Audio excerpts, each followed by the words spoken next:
నువ్వు ఇక్కడ చేస్తున్నావు? ఇదంతా ఎలా జరిగింది? నువ్వు ఇక్కడికి వచ్చావు? ఎలా జరిగింది? జ్యోతి చెప్పొద్దు, జ్యోతి చెప్పొద్దు ప్లీజ్. ఎలా జరిగింది బాబా? ఎలా జరిగింది బాబా? అమ్మాయి గారు చంపేశాడు. మీ బావను కూడా చంపేశాడా? బావను కూడా అంటే? మీ బావను కూడా వాడు చంపేశాడా? ఏం జరిగింది? నాన్న ఎమ్మెల్యే ఏం జరిగింది? మీ నాన్నను కూడా వాడే చంపేశాడు.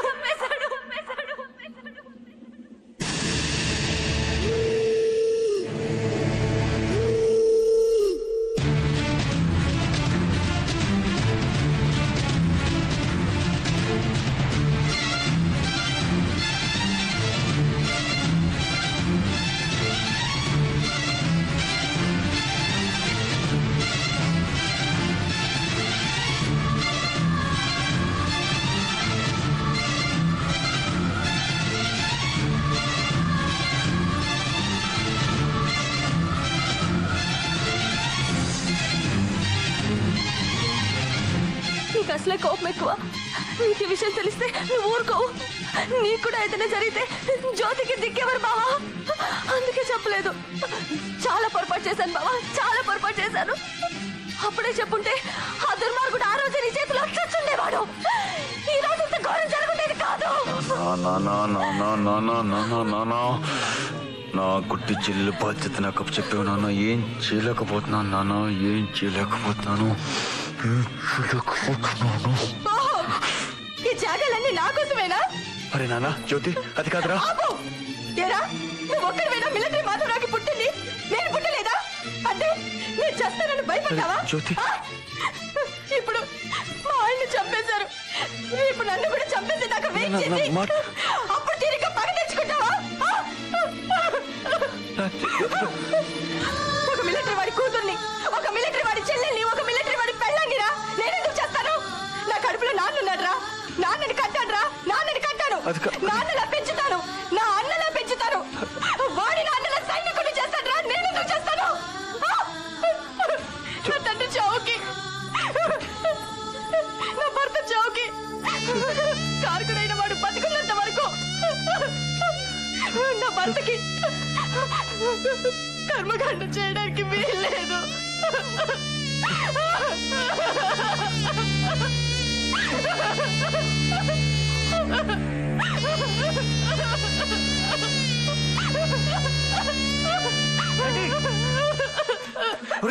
ఆ ఎమ్మెల్యే మనుషులు మీ నాన్నగారి సంబంధాన్ని కోలుకొట్టేస్తున్నారా?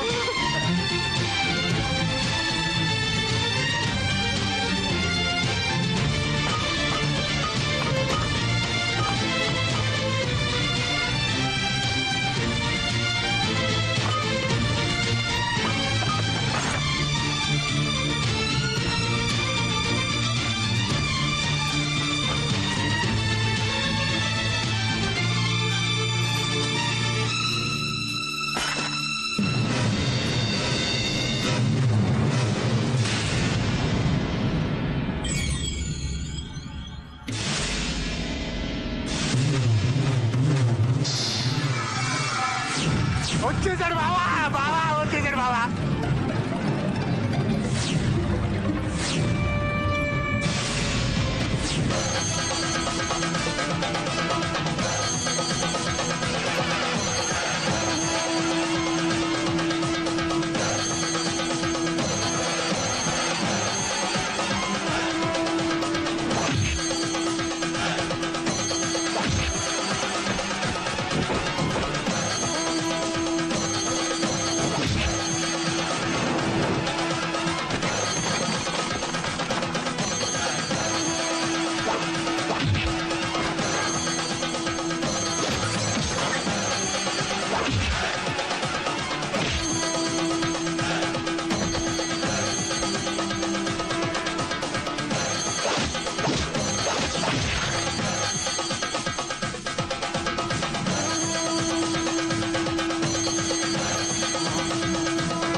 నలుగురు అక్కడే ఉన్నాం. మన ఏమి చేయకుండా ఎస్ఐని మాత్రం చంపేశాడు. మన ఎందుకు వదిలేశాడో నాకేం అర్థం కావట్లేదండి. బావా నాకు భయం వేస్తుంది బావా, మళ్ళీ కూడా చంపేస్తాడు.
హలో నాన్న.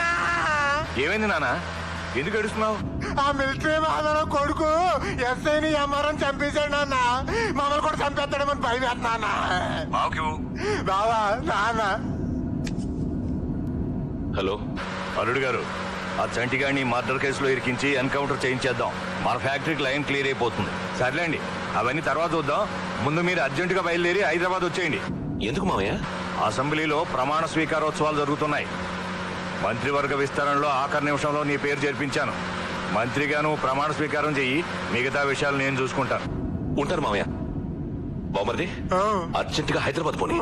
శాసనం ద్వారా నిర్మితమైన భారత రాజ్యాంగం పట్ల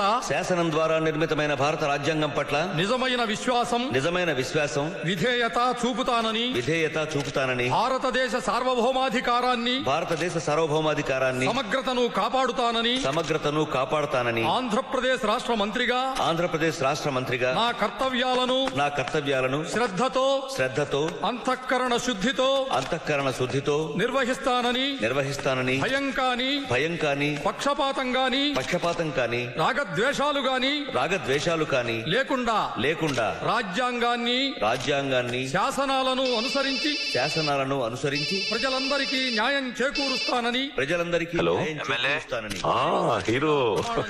ఎమ్మెల్యే కాదు హీరో, ఇప్పుడు నేను మినిస్టర్ని. ప్రమాణ స్వీకారం చెయ్యబోతున్నాను. అది అవ్వగానే నీ సంగతి చూస్తాను. ఒక్క 2 గంటలు ఆగవా హీరో ప్లీజ్? 2 గంటలు నేను ఆగలేను ఎమ్మెల్యే. 2 నిమిషాల్లో నీ ముందుంటాను. రెడీగా ఉండు. హీరో, ఇది మూసేసిన ఫ్యాక్టరీ కదరా గోడ దూకి రావడానికి. ఇక్కడికి నీలాంటి అలగా జనాలు రాలేదు. ఇది పెద్దవాళ్ళు ఉండే చోటు. తర్వాత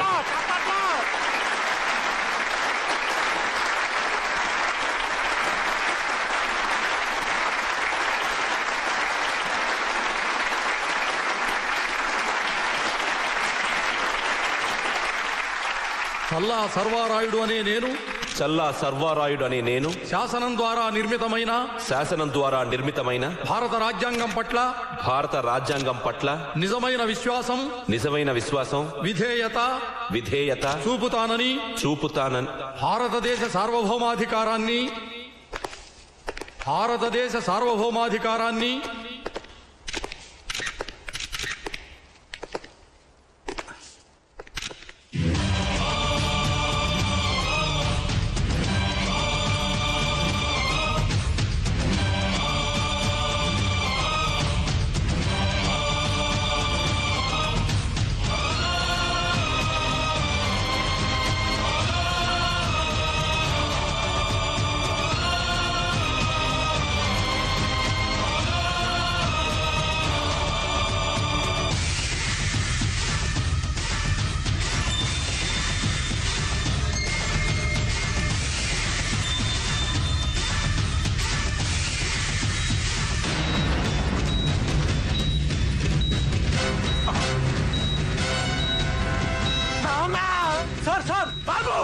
బాంబులు పెట్టాడు ఇక్కడ కనిపించట రిమోట్ తన చేతిలో ఉంది నొక్కాడంటే మొత్తం అందరం ముక్కలైపోతాం.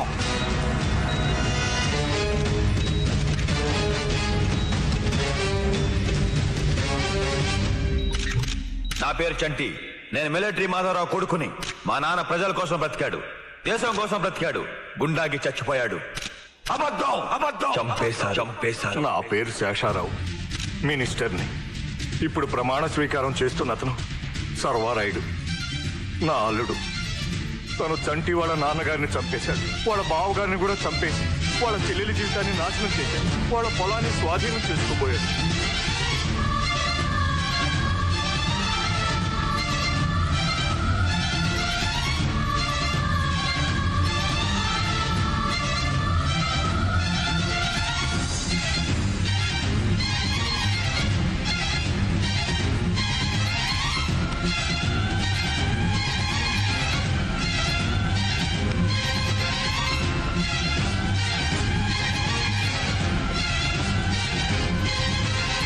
మేము మామూలు మనుషులం, మాకు చిన్న చిన్న కోరికలు.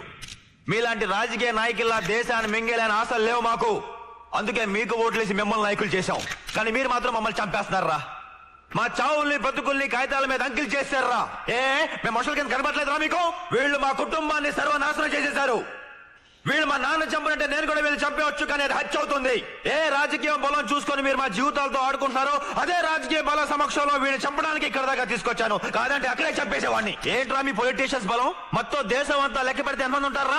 10,000, 20,000, 30,000? మేము కొన్ని లక్షల సైనికులు ఉన్నాం. అక్కడ మంచు కొండల మీద కూర్చొని దేశం బయట వైపు గురిపెట్టిన తుపాకీలు ఒక్కసారి మీలాంటి నాయకుల మీద గురిపెడితే మీ రాక్షస రాజ్యం ఉండదు, రామరాజ్యం ఉంటుంది. మీ 10,000 మందిని నాయకులుగా ఎన్నుకున్న 100 కోట్ల మంది భారతీయులు ఒక్కసారి కన్ను ఎర్ర చేస్తే చాలు మాడి మసైపోతారు. ఏంట్రా మీరు రౌడీలా, కూండాలా, పవర్ఫుల్ లీడర్స్? మనుషులు ఎలా చంపాలో సైంటిఫిక్ గా ట్రైనింగ్ అయ్యాను, నేర్చుకున్నాను. నేను తలుచుకుంటే మీలాంటి రాజకీయ నాయకుల్ని పిచ్చి కుక్కలు కాల్చినట్టు కాల్చి పారేయగలను. తమ్ముడు, ఒక్క నిమిషం ఆగు. నీ ఆవేశంలో న్యాయం ఉంది. వీడు పరమ నీచుడు, నేను కాదనడం లేదు. కానీ వీడొక్కడి గురించి మొత్తం రాజకీయ నాయకులంతా దుర్మార్గులు అనుకోవద్దు తమ్ముడు.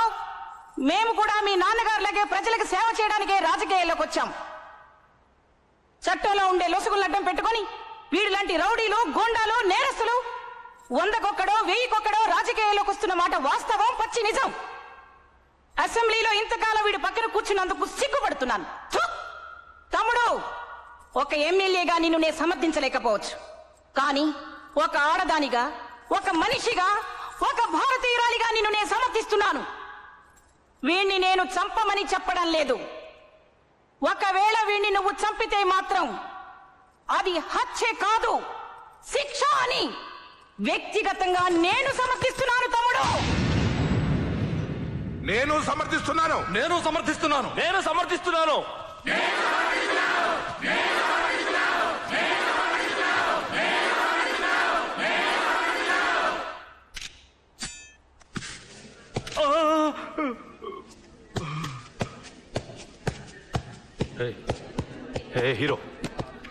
హీరో హీరో హీరో చంపేరా నన్ను, చంపరా. చంపేశాను రా, నిన్నే కాదు నీతో పాటు నీలాంటి వాళ్ళందరినీ చంపేశాను. నాలాంటి ఒక మామూలు మనిషి తలుచుకుంటే ఎంత వరకైనా వచ్చి నీలాంటి రాజకీయ నాయకులు కాలర్ పుచ్చుకొని నిలదీయగలడని ప్రపంచం మొత్తం చూపించాను. ఇక ముందు దీని తర్వాత నీలాంటి వెధవ ఒక్కడు పుడితే నాలాంటి హీరోలు వందల మంది పుడతారు. భవిష్యత్తులో నీలాంటి దొంగలకి, హంతకులకి, నేరస్తులకి రాజకీయాల్లో స్థానం లేదు ఉండదు.